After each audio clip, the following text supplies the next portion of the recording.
أعوذ بالله من الشيطان الرجيم. بسم الله الرحمن الرحيم.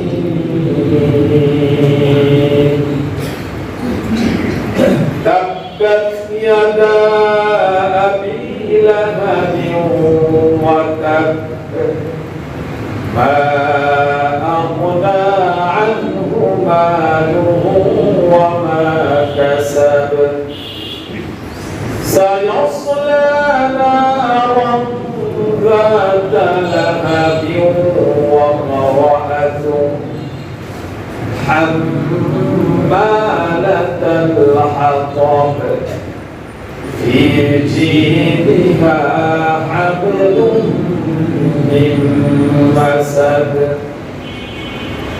وقال سيدنا رسول الله صلى الله عليه وسلم: لا يؤمن أحدكم حتى يحب لأخيه ما يحب لنفسه، أو كما قال عليه الصلاة والسلام. وقال تعالى في شان حبيبه ومحبوبه: إن الله وملائكته يصلون على النبي يا أيها الذين آمنوا صلوا عليه وسلموا تسليما. شكرا لله. اللهم صل على محمد وعلى آل محمد كما صليت على إبراهيم وعلى آل إبراهيم إنك حميد مجيد. اللهم بارك على محمد وعلى آل محمد كما باركت على إبراهيم وعلى آل إبراهيم إنك حميد مجيد. دین کی سورج ڈوب رہی ہے ہم لوگوں کے سامنے، دین کی سورج ڈوب رہی ہے ہم لوگوں کے سامنے، روز محشر کیا جواب ہے مصطفیٰ کے سامنے، روز محشر کیا جواب ہے مصطفیٰ کے سامنے۔ محمد نے آ کر کفر کو مٹھایا، کفر کو مٹھا کر صداقت بتایا، بلغ العلا بکمالہ کشف الدجى بجمالہ، حسنت جميع خصاله صلوا عليه وآله۔ سبحانك لا علم لنا إلا ما علمتنا إنك أنت العليم الحكيم۔ صدق الله مولانا العظيم وصدق رسوله النبي الأمي الكريم، ونحن على ذلك من الشاهدين والشاكرين والذاكرين والحمد لله رب العالمين الحمد لله আল্লাহ রাব্বুল আলামিনের দরবারে অসংখ্য অগণিত শুকরিয়া যে রব্বে কারীম আপনার আমার হায়াতকে প্রলম্বিত করে আজকে এই মুহূর্ত পর্যন্ত সুস্থ সবল রেখে অশান্তময় পৃথিবীর অশান্তি থেকে দুনিয়ার যাবতীয় কাজ থেকে ফারেক করে অত্যন্ত মায়া করে ভালোবেসে তিনার মহান বড় হুকুম জুমার নামাজ আদায় করার লক্ষ্যে আমাদেরকে আগে আগে মসজিদে আসার জন্য তৌফিক দিয়েছেন এবং জুমা পূর্ববর্তী দিনই কিছু আলোচনা শোনার জন্য সুযোগ করে দিয়েছেন। এই জন্য আমরা সকলে অবনত চিত্তে রব্বে কারীমের শেখানো ভাষায় সকলে সমস্বরে পড়ে নেই কালিমাতুশ শুকর আলহামদুলিল্লাহ। অসংখ্য অগণিত দুরূদ ও সালাম বিশ্ব সভার সভাপতি বিশ্ব মানবতার মুক্তির দূত নবিয়ুল আরব ওয়াল আজম সাইয়্যিদুনা ওয়া ইমামুনা ওয়া হাবিবুনা ওয়া কুদওয়াতুনা জনাবে মুহাম্মদুর রাসূলুল্লাহ সাল্লাল্লাহু আলাইহি ওয়াসাল্লামের প্রতি যিনি আমাদেরকে সুস্পষ্টভাবে তাওহীদের শিক্ষা দিয়েছেন। সম্মানিত উপস্থিতি, বিগত 3 জুমা যাবত আমরা পবিত্র কোরআনুল কারীমের 114 সূরার মধ্য থেকে 111 নম্বর সূরা আল-আহকাফ নিয়ে আলোচনা করতেছিলাম। তো আল্লাহ চাহে এই জুমায় সূরা আল-আহকাফের বাকি যে 2 আয়াত রয়েছে সেই 2 আয়াত নিয়ে আলোচনা হবে ইনশাআল্লাহ। তো আল্লাহ রাব্বুল আলামিন পবিত্র কোরআনুল কারীমে তার রাসূলকে লক্ষ্য করে যত সূরা অবতীর্ণ করেছেন, অনেক আয়াত অবতীর্ণ করেছেন, অসংখ্য অগণিত আয়াত তার রাসূলকে সামনে নিয়ে আল্লাহ তাআলা অবতীর্ণ করেছেন। কিন্তু রাসূলকে লক্ষ্য করে যে সূরাগুলো অবতীর্ণ করেছেন তার মধ্য থেকে অন্যতম একটি সূরা হচ্ছে সূরা আল-আহকাফ। সূরার নামটা কি? সূরা আল-আহকাফ। বর্তমান প্রেক্ষাপটে এই সূরার আলোচনা এবং এই সূরার উপর আমল করা এটা আমাদের জন্য অপরিহার্য বিষয়।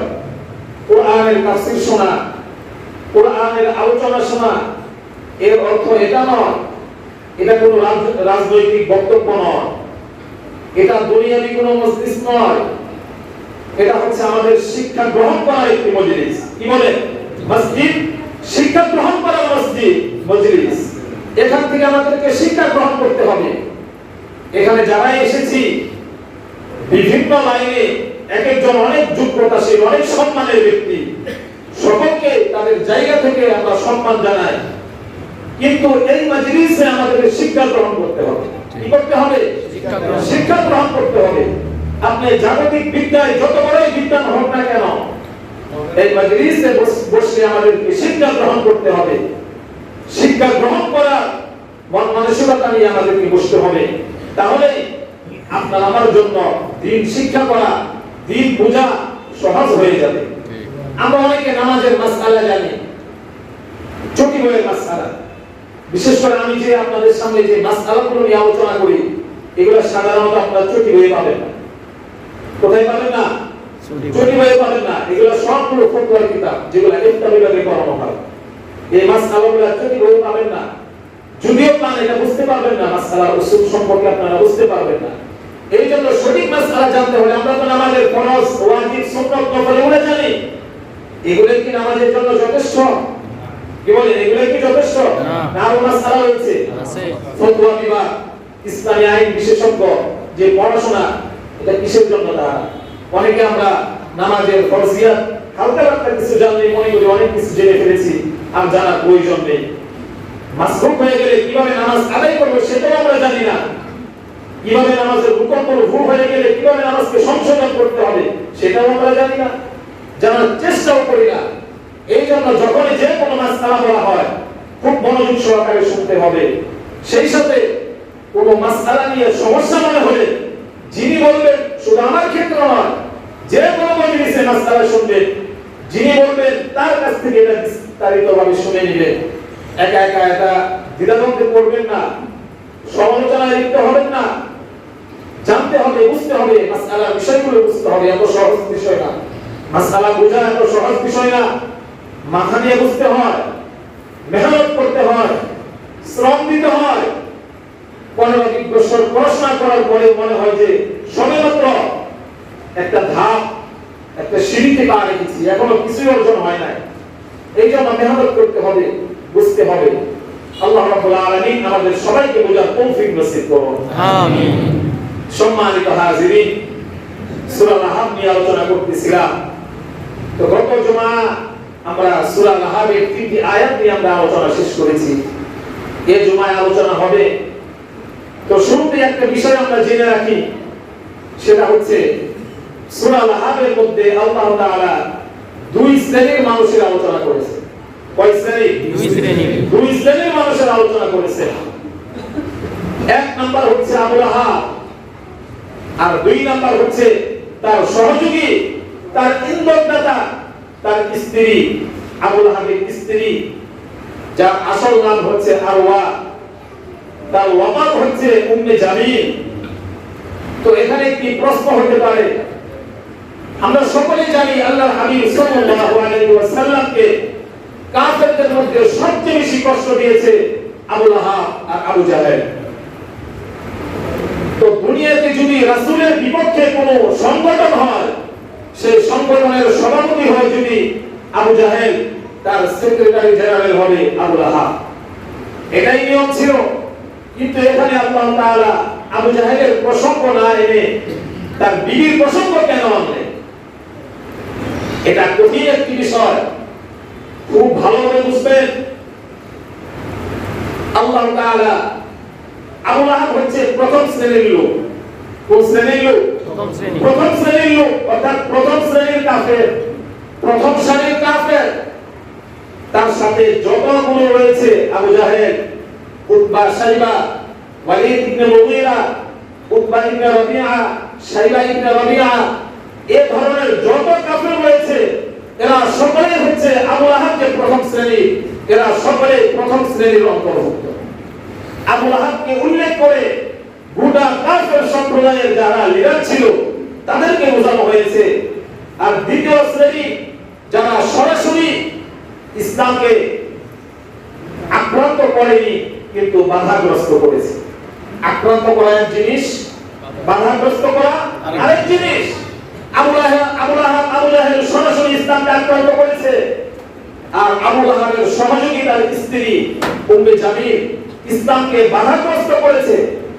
এই জন্য মনে রাখতে হবে, দুনিয়াতে কিয়ামত পর্যন্ত যারা আবু লাহাবের ভূমিকায় অবতীর্ণ করবে, আবু লাহাবের ভূমিকায় যারা অবস্থান করবে, তাদের যেই পরিণতি, আর যারা উম্মে জামিল আবু লাহাবের স্ত্রীর ভূমিকায় যারা অবতরণ করবে, সরাসরি ইসলামকে আক্রান্ত করবে না, দ্বীনকে আক্রান্ত করবে না, যারা রাসূলের পক্ষে অবস্থান নিবে তাদেরকে আক্রান্ত করবে না, কিন্তু যারা আক্রান্ত করবে তাদেরকে সহযোগিতা করবে, তাদেরকে বাঁচানোর জন্য বিভিন্ন চেষ্টা করবে, তাদের শেল্টার যোগাবে, তাদের ব্যাপারে কথা বলবে, এই ধরনের কাজ যারা করবে, আবু লাহাবের যেই পরিণতি,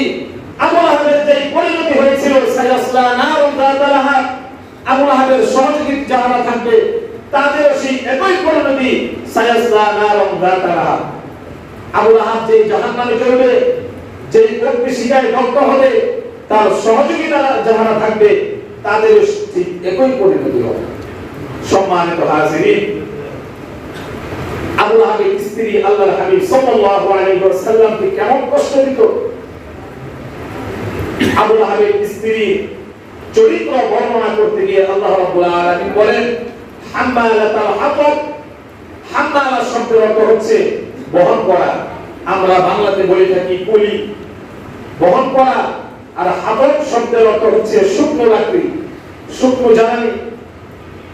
তো মুফাসসিরিনগণ এই শব্দগুলো হাম্মালা শব্দের অনেকগুলো ব্যাখ্যা করেছেন, এর মধ্য থেকে আমি আপনাদেরকে 4টা ব্যাখ্যা শোনাবো। 1 নম্বর ব্যাখ্যা হচ্ছে হাম্মালা শব্দের অর্থ হচ্ছে বহন করা, এটা আক্ষরিক অর্থেই ব্যবহৃত হবে। তাফসীরে তাওজীহুল কোরআনের মধ্যে আসছে যে আবু লাহাবের স্ত্রী অনেক ধনী ছিল, তিনি আবু সুফিয়ানের বোন ছিল, তার পিতার নাম ছিল হারব ইবনে উমাইয়া, মক্কার খানদান গোষ্ঠীর একজন মেয়ে ছিল। ধন সম্পদের দিক দিয়ে তার অহংকারের কোনো শেষ ছিল না।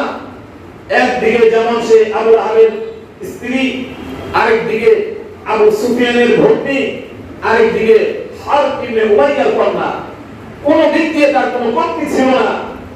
এরপরেও মুফাসসিরিনগণ বলেন এই মহিলা যখন রাস্তা দিয়ে হাঁটতো কেমন যেন মনে হতো সে কোনো মহিলা নয়, সে একটা পুরুষ।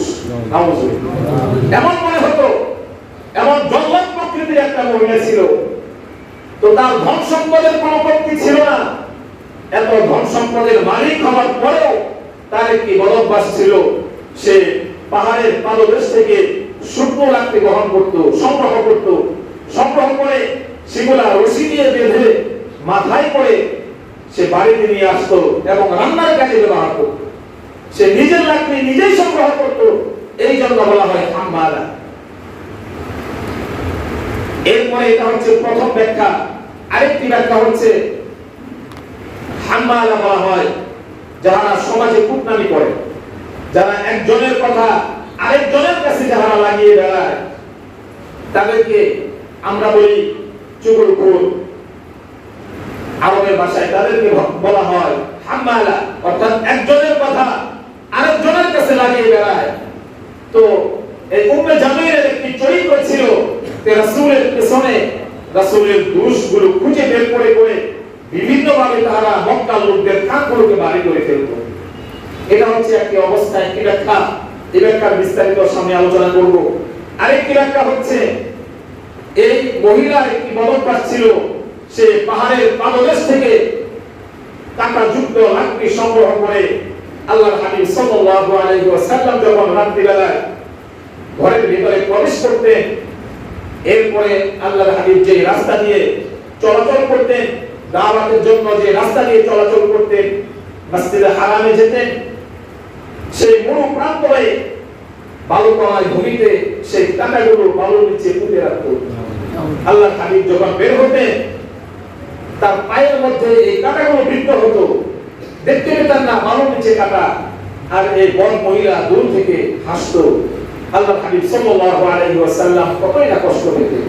এই জন্য বলা হয় হাম্মালা। সম্মানিত উপস্থিতি, শুধুমাত্র আবু লাহাবের স্ত্রী আল্লাহর হাবিব সাল্লাল্লাহু আলাইহি ওয়াসাল্লামকে এইভাবে শাস্তি দিয়ে ক্ষান্ত হতো না। সূরা আল-আহজাব যখন অবতীর্ণ হওয়ার পরে সাহাবায়ে কেরাম মক্কার অলিতে গলিতে ঘুরে আর সূরা আল-আহজাব তেলাওয়াত করেন। এই সংবাদ যখন আবু লাহাবের স্ত্রী উম্মে জামিলের উপর নতভাবে বসলো, সে কি দাঁড়ানো পাথর নিয়ে আল্লাহর হাবিবের সন্ধানে বের হয়ে গেল। বের হতে হতে তালাশ করতে করতে এক পর্যায়ে আল্লাহর হাবিব সাল্লাল্লাহু আলাইহি ওয়াসাল্লাম তার প্রিয় সঙ্গী আবু বকরকে সাথে নিয়ে মসজিদে হারামে অবস্থান করতেছিলেন। এমন সময় আবু লাহাবের স্ত্রী দাঁড়ানো পাথর নিয়ে আল্লাহর হাবিবকে মারার জন্য ঘুরতেছিল। এক পর্যায়ে সে মসজিদে হারামে গিয়ে উপস্থিত হলো। দূর থেকে যখন আবু বকর দেখতে পেলেন যে উম্মে জামিল আসতেছে, আবু বকর আশঙ্কা করলেন না জানি আমার নবীকে আঘাত করে রক্তাক্ত করে ফেলে। আবু জাহেল আল্লাহর হাবিবকে পরামর্শ দিলেন, ও নবী আপনি একটু নিরাপত্তার জায়গায় চলে যান, দূরে সরে যান, কেননা এই পথ মহিলা আসতেছে, আমার মনে বড় ভয় হয় না জানি আপনাকে আঘাত করে রক্তাক্ত করে ফেলে। আল্লাহর হাবিব সাল্লাল্লাহু আলাইহি ওয়াসাল্লাম জানিয়ে দিলেন, হে আবু বকর তুমি ভয় করো না, এই মহিলাকে আসতে দাও। এই মহিলা যখন আসবে, আসার সাথে সাথে এই মহিলা আমি মুহাম্মদকে দেখতে পাবে না। সুবহানাল্লাহ। আল্লাহর হাবিব সাল্লাল্লাহু আলাইহি ওয়াসাল্লাম সেখানেই বসা ছিলেন। ওই মহিলা চলে আসলো, আসার পরে আল্লাহর হাবিবকে আর দেখতে পাই না। আবু বকরকে জিজ্ঞেস করো, হে আবু বকর, তোমার বন্ধু মুহাম্মদ নাকি আমার স্বামীর বিরুদ্ধে সূরা অবতীর্ণ করেছে? তোমার মুহাম্মদের রব নাকি আমাদের বিরুদ্ধে, আমাদের গোটা পরিবারের বিরুদ্ধে অবতীর্ণ করেছে একটি সূরা? এই যে দেখো একটি পাথর নিয়ে ঘুরতেছি, যখন আমি মুহাম্মদকে দেখতে পাবো এই পাথর দিয়ে তার মাথা আমি ফাটিয়ে ফেলবো। এরপরে উম্মে জামিল অনেক ধমকি দিয়ে চলে গেল। চলে যাওয়ার পরে আবু বকর আল্লাহর হাবিব সাল্লাল্লাহু আলাইহি ওয়াসাল্লামকে জিজ্ঞেস করলেন, ইয়া রাসূলুল্লাহ, ইয়া হাবিবাল্লাহ, বিষয়টা আমি বুঝতে পারলাম না, আপনি তো আমার সাথে বসা ছিলেন, কিন্তু এমন কি হলো উম্মে জামিল আসার সাথে সাথে আপনাকে আর দেখতে পেল না? আল্লাহর হাবিব সাল্লাল্লাহু আলাইহি ওয়াসাল্লাম তখন আয়াত তেলাওয়াত করলেন। কুরআনুল হাকীমের 15তম পারা সূরা বনী ইসরাঈলের 5 নম্বর পৃষ্ঠায় 45 নম্বর আয়াতে আল্লাহ রাব্বুল আলামিন জানিয়ে দিলেন, وَإِذَا قَرَأْتَ الْقُرْآنَ جَعَلْنَا بَيْنَكَ وَبَيْنَ الَّذِينَ لَا يُؤْمِنُونَ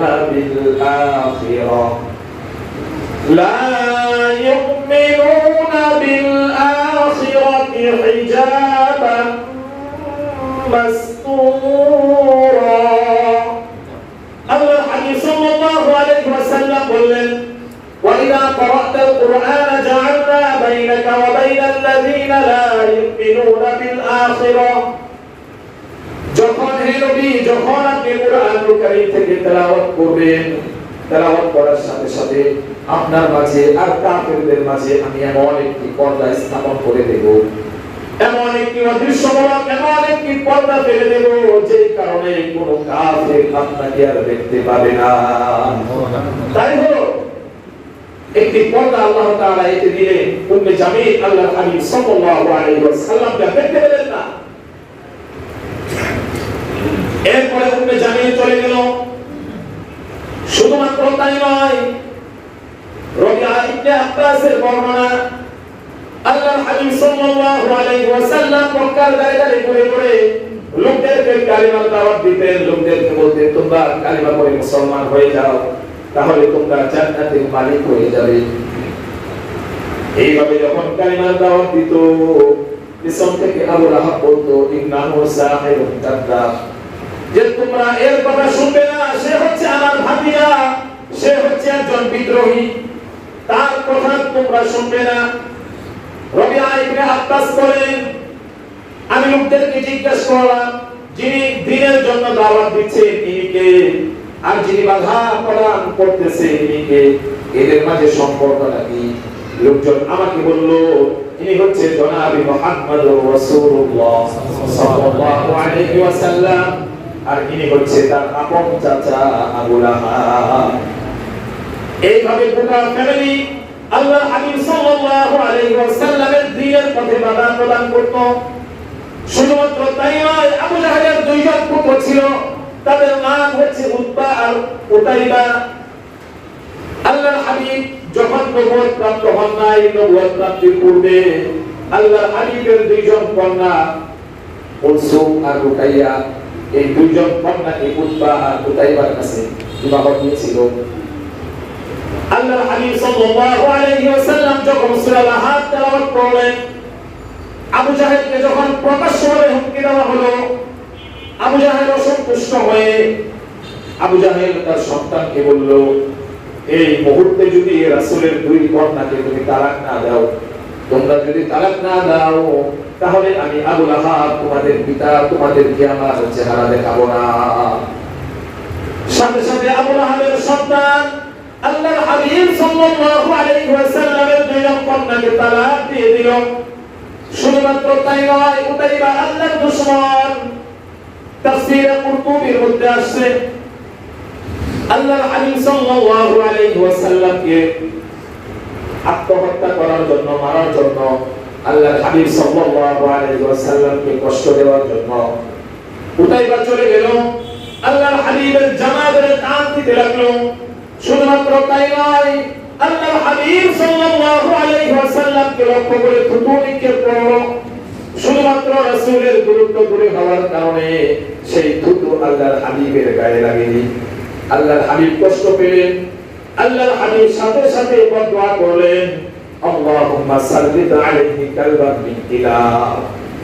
আয় আল্লাহ, এই উতাইবা আমাকে কষ্ট দিয়েছে, আমাকে গালি দিয়েছে, আমার চেহারায় থুতু নিক্ষেপ করেছে, আপনার কুকুরদেরকে এর উপর আপনি বিজয় করে দিন।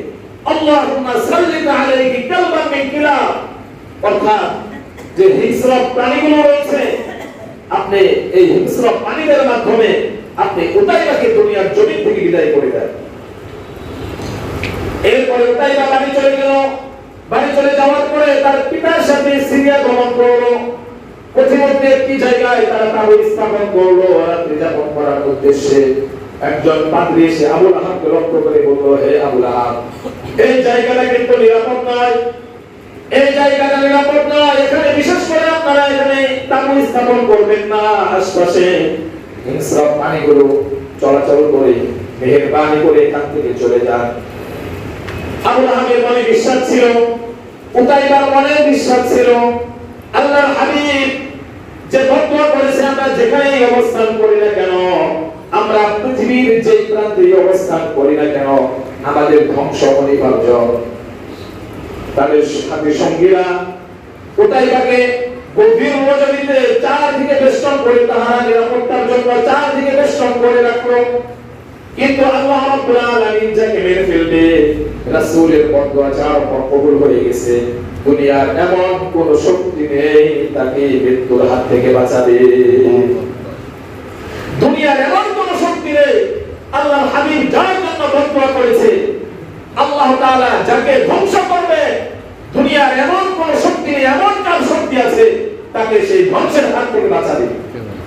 উতাইবাকে গভীর নজরিতে জঙ্গল থেকে একটি বাঘ আসলো। আসার পরে উতাইবাকে সকলকে দিয়ে উতাইবাকে নির্দিষ্ট করে সেখান থেকে তাকে জঙ্গলে নিয়ে গেল। সেই বাঘ তাকে মেরে ফেললো। এইভাবে রাসূলের দুশমন উতাইবা দুনিয়ার জমিন থেকে বিদায় হয়ে গেল। সম্মানিত হাজিরিন, এইভাবে আল্লাহর হাবিবের বিরুদ্ধে যারা করেছে, যারাই রাসূলকে কষ্ট দিয়েছে, দ্বীনের পথে যারাই দ্বীনকে আক্রান্ত করেছে, দ্বীনকে বাধাগ্রস্ত করেছে দাওয়াতের ক্ষেত্রে, আল্লাহ তাআলা এইভাবেই তাদেরকে ধ্বংস করে দিয়েছে। বলতেছিলাম হাম্মালা শব্দের ব্যাখ্যা, এর আরেকটি ব্যাখ্যার যে বিশ্লেষণ সেটা হচ্ছে তার যে গুণ ছিল, দোষ ছিল, হাম্মালা যে সে বিপদ করে বেড়াতো, এই অভ্যাস, এই দুষ্টা শুধুমাত্র রাসূলের পেছনে বিপদ করলে এই আয়াত দ্বারা, এই শব্দ দ্বারা শুধুমাত্র এতটুকুই সীমাবদ্ধ নয়। বর্তমান সমাজেও দেখবেন আমরা অনেকে এই অবস্থার সাথে আমরা জড়িত। আমরা মনে করতেছি আমরা তো নামাজ পড়ি, আমরা তো রোজা রাখি, বর্তমান হয়তো আবুল আহাবের অবস্থান আমাদের ভেতরে নেই, কিন্তু জরিপ করলে দেখা যায় বর্তমান সমাজের অনেক মানুষ উম্মে জামিলের চরিত্রবান হয়েছে। লক্ষ্য করলে দেখা যায় অনেকের ভিতরে এই চরিত্রগুলো রয়েছে। আমি তো রাসূলকে গালি দেই না, আমি তো সরাসরি দ্বীনকে আক্রান্ত করি না, কিন্তু আপনার আমার কথার দ্বারা আমাদের দলীয় কোনো মনোভাব, আমাদের কোনো ভূমিকা, আমাদের কোনো বক্তব্য, আমাদের কোনো অবস্থান যাতে এইরকম না হয়, যারা রাসূলের পক্ষে কথা বলে, যারা দ্বীনের পক্ষে কথা বলে, তাদের বিরুদ্ধে আমাদের কোনো বক্তব্য, আমাদের কোনো অবস্থান, আমাদের কোনো কথা, আমাদের কোনো দলীয় মনোভাব যাতে তাদের বিরুদ্ধে না যায়। তাহলে আবুল আহাবের যে পরিণতি হয়েছিল, উম্মে জামিলের যে পরিণতি হয়েছিল, তাহলে আমাদের সেই একই পরিণতি হবে। এটাই হচ্ছে সূরা আল-আহজাবের মূল তাফসীর, মূল বিষয় হচ্ছে এটাই। আমরা পেছনে অনেকে বিবাদ করি, বিবাদের ক্ষেত্রে আমরা পরোয়া করি না। যারা বিবাদ করবে তাদের অবস্থাটাও এমন হবে, হাম্মালার অন্তর্ভুক্ত হয়ে যাবে, সে উম্মে জামিলের অন্তর্ভুক্ত হয়ে যাবে। আমরা এত লক্ষ লক্ষ টাকা খরচ করে হজ করতেছি, এত কষ্ট করে হজরে আসওয়াদে চুমু খাচ্ছি, আরাফার দিন খোলা ময়দানে অবস্থান করতেছি, এরপরে বিনা ময়দানে অবস্থান করতেছি। এত কষ্ট করার পরে, এত কষ্ট করে আমরা ইবাদত করার পরে আমরা আমাদের আমলগুলোকে নষ্ট করে দিচ্ছি। আমাদের দেশে গীবতের একটা সিস্টেম হচ্ছে, আসলে বললে তো গীবত হয়ে যায়, এদিকে এমন হয়, কেমন হয়, এমন হয়, বললে তো গীবত হয়ে যায়। এই যে বক্তব্যটা দিচ্ছেন, বললে যদি গীবত হয় তাহলে আপনি এই কথা কেন বলবেন? বললে যদি গীবত হয় তাহলে এই কথা কেন বলবেন? আচ্ছা বলুন তো, গীবত কি সত্য কথা না মিথ্যা কথা? হ্যাঁ, মিথ্যা কথা। গীবত হচ্ছে সত্য কথা। গীবত কি সত্য কথা? সহিহ মুসলিমের হাদিস, আবু হুরায়রা থেকে বর্ণিত, আল্লাহর হাবিব সাল্লাল্লাহু আলাইহি ওয়াসাল্লাম সাহাবায়ে কেরামদেরকে লক্ষ্য করে বললেন, মা তাদরুনা গীবা, তোমরা কি জানো গীবত কি? ক্বালু, সাহাবায়ে কেরাম বললেন, আল্লাহু ওয়া রাসূলুহু আ'লাম, আল্লাহ এবং তার রাসূল ভালো জানেন। আল্লাহর হাবিব সাল্লাল্লাহু আলাইহি ওয়াসাল্লাম বললেন, যিকরু আখাকা বিমা ইয়াকরাহ, তোমার কোন ভাইয়ের অনুপস্থিতিতে তার এমন একটি বিষয় নিয়ে কথা বলা যে কথাটা শুনলে সে কষ্ট পাবে। এরপরে এক সাহাবী জিজ্ঞেস করলেন, কিলা, এক সাহাবী জিজ্ঞেস করলেন, আফারাইতা ইন কানা ফি আখি মা আকুল, আমি যেই দুঃখের কথা বলতেছি এই দুঃখটা যদি আমার ওই ভাইয়ের ভিতরে থাকে? আল্লাহর হাবিব বলেন, ফাকাদির তাবতাহু, এটাই হচ্ছে গীবত। ওয়া ইন লাম ইয়াকুন ফীহি, আর যদি ওই দুষ্টা তার ভিতরে না থাকে, সেটাই হচ্ছে অপমান। সেটাকে বলা হয় কি? বুহতান, অপমান। সেটা গীবতের চেয়ে ভয়ঙ্কর। আর গীবত অসত্য জিনিস। আপনার ভাই সম্পর্কে যে চুগলখড়ি করলেন, যে দুষের কথা আপনি বললেন, সেটা যদি তার মধ্যে বিদ্যমান থাকে সেটা হবে গীবত। আর যেটা তার ভিতরে বিদ্যমান নেই, আপনি বাড়িয়ে বলছেন, একটু ঝোল মশলা লাগালে, এটাকে কি বলা হয়? একটু ঝোল মশলা, মশলা মিশ্রিত করলেন কথার ক্ষেত্রে যাতে শুনতে ভালো লাগে, সেটাই হচ্ছে অপরাধ, অপবাদ।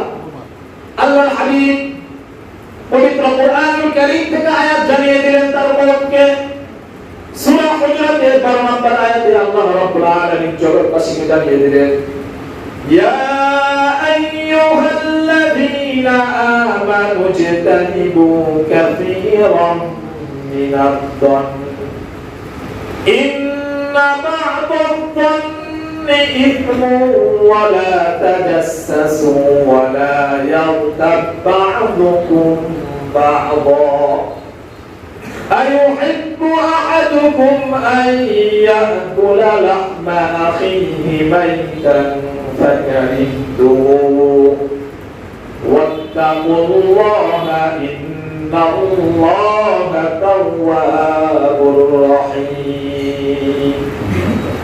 الله رب العالمين জানিয়ে দিলেন, يا أيها الذين آمنوا اجتنبوا كثيرا من الظن, হে ঈমানদারেরা, তোমরা প্রত্যেক সন্দেহ থেকে বেঁচে থাকো। ইন্না বা'দাদ-দন্নি ইথমুন, কেননা এমন কিছু সন্দেহ রয়েছে যে সন্দেহগুলো হচ্ছে গুনাহের কারণ। সহিহ বুখারী মুসলিমের হাদিস, আবু হুরায়রা থেকে বর্ণিত, আল্লাহর হাবিব সাল্লাল্লাহু আলাইহি ওয়াসাল্লাম বলেন, ইয়্যাকুম ওয়াদ-দন্ন ফাইন্নাদ-দন্না আকযাবুল হাদীস। ইয়্যাকুম ওয়াদ-দন্ন, যে তোমরা সন্দেহমূলক জিনিস থেকে বেঁচে থাকো। ফাইন্নাদ-দন্না আকযাবুল হাদীস, কেননা এই সন্দেহটা হচ্ছে সবচেয়ে বড় মিথ্যা। সন্দেহটা হচ্ছে সবচেয়ে বড় মিথ্যা। তো ধর্ম সন্দেহ নিয়ে তাফসীরে মারিফুল কুরআনে এর ব্যাখ্যার মধ্যে আসছে, কিছু ক্ষেত্রে সন্দেহ করা হারাম, কিছু ক্ষেত্রে সন্দেহ করা ফরজ, কিছু ক্ষেত্রে সন্দেহ করা ওয়াজিব, আবার কিছু ক্ষেত্রে সন্দেহ করা মুস্তাহাব। যে ক্ষেত্রে সন্দেহ করা হারাম সেটা হচ্ছে আমি অনেক গুনাহ করে ফেলেছি, অনেক পাপ করে ফেলেছি, এখন আমি মনে মনে ভাবতেছি মনে হয় আল্লাহ তাআলা আমাকে কখনোই ক্ষমা করবেন না, মনে হয় আল্লাহ তাআলা আমাকে অবশ্যই শাস্তি দিবেন। এই যে মালিকের প্রতি খারাপ ধারণা পোষণ করা, এই ধারণা পোষণ করা এটা প্রত্যেক ঈমানদারের জন্য হারাম। এমন ধারণা রাখা যাবে না যত গুনাহ হয়েছে রবের কাছে ক্ষমা চেতে হবে। এই আয়াতের মধ্যে আল্লাহ তাআলা তার ঈমানদার বান্দাদের জন্য তিনটা কর্মসূচি দিয়েছেন। কয়টা কর্মসূচি? তিনটা কর্মসূচি। এক নাম্বার হচ্ছে কারো প্রতি কোনো রকম সন্দেহ পোষণ করা যাবে না। যে সন্দেহ গুনাহের কারণ হয় সেই সন্দেহ পোষণ করা যাবে না। দুই নম্বরে বলেছিল ওয়ালা তাজাসসু, কারো দোষ অনুসন্ধান করা যাবে না। অনেকে আমরা ব্যাখ্যা করে থাকি যে আমার সামনে যদি উপস্থিত থাকে সেই ক্ষেত্রে যদি তার একটি দোষ নিয়ে আলোচনা করি মনে হয় সেটা বিপদ হবে না। অনেকে ব্যাখ্যা করি কি করি না? হ্যাঁ, অনেকে ব্যাখ্যা করি কি করি না? আমরা তো বলি যে ওর উপস্থিতিতে কারো দোষ বর্ণনা করলে সেটা বিপদ হয়।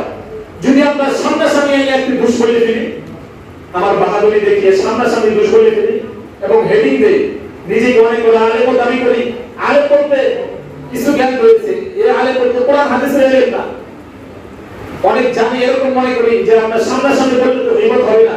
আরে মূর্খ, ওয়ালা তাজাসসু, কারো দোষ অনুসন্ধান করা এটা আল্লাহ তাআলা নিষেধ করেছে। আপনি যখন একটা ব্যক্তির উপস্থিতিতে তার একটি দোষ নিয়ে আলোচনা করবেন তখন সে মনে কষ্ট পাবে কি পাবে না? বলে কষ্ট পাবে কি পাবে না? অনেকে বন্ধু, অনেক ভালো সম্পর্ক, এই সমস্ত ভুলের কারণে তাদের বন্ধুত্ব নষ্ট হয়ে যায়। কি বলে নষ্ট হয় কি হয় না? বন্ধুত্ব নষ্ট হয়ে যায়। দুনিয়াতেই এমন শাস্তি। এই জন্য কারো দোষ অনুসন্ধান করা যাবে না। এরপরে আল্লাহ তাআলা বলতেছেন ওয়ালা ইয়াগতাব বা'দুকুম বা'দা, কারো গীবত করা যাবে না। গীবত করলে এর পরিণাম কি হবে? আইয়ুহিব্বু আহাদুকুম আইয়াকুলা লাহমা আখি, আইয়ুহিব্বু আহাদুকুম, তোমরা কি এটা তোমাদের মধ্য থেকে এমন কি কেউ আছে যে এটা পছন্দ করবে সে তার মৃতদেহের গোশত খাবে? কি বলেন, আপনারা পছন্দ করবেন? এমন কেউ আছেন এখানে মৃতদেহের গোশত খাবে? আল্লাহ হাবিব সাল্লাল্লাহু আলাইহি ওয়াসাল্লামের একজন সাহাবী হযরত মাইমুন রাদিয়াল্লাহু তাআলা আনহু গভীর রজনীতে সে স্বপ্নে দেখতে পেল একজন লোক তাকে বলতেছে যে তোমার সামনে কি মরা লাশ পড়ে আছে, তুমি এর থেকে একটু গোশত বর্তন করো। আল্লাহর নবীর সাহাবী জবাব দিলেন এটা কি করে সম্ভব?